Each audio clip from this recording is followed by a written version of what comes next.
ఇప్పుడు చంద్రబాబు నాయుడు గారు హౌస్కి వచ్చారు, శాసనసభ సాక్షిగా నా తల్లిని అవమానించారు అధ్యక్ష. అది గుర్తుపెట్టుకోండి మీరు.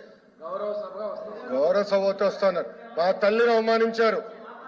ఈ రోజు మీరు కావాలని పోస్టులు కూడా అట్టని పెడుతున్నారు.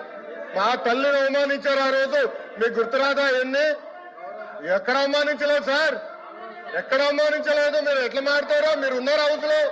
మీరు ఉన్నారా హౌస్ లో? మీరు ఉన్నారా హౌస్ లో? ఆ రోజు కూర్చోండి. మా తల్లిని అవమానించారు. అక్కడ మీరు ఉన్నారా హౌస్ లో? షర్మిల గారిని అవమానిస్తారు, విజయలక్ష్మి గారిని అవమానిస్తారు, మా తల్లిని అవమానిస్తారా? ఏం గుర్తురాదా మీకు? అదే ఒక్క నిమిషం నేను కూడా మాట్లాడచ్చు. గుర్తుపెట్టుకోండి. ఒక్క నిమిషం నేను కూడా మాట్లాడండి. ఏనాడు మేము మాట్లాడలేదు. కూర్చోండి. ఏనాడు జగన్మోహన్ రెడ్డి గారి కుటుంబం గురించి మేము ఏనాడు మాట్లాడాల? నేను ఏనాడు మాట్లాడాల? మా సభ్యులు ఏనాడు మాట్లాడాల? కూర్చోండి. శాసనసభ సాక్షిగా మా తల్లిని అవమానిస్తే కూర్చోండి.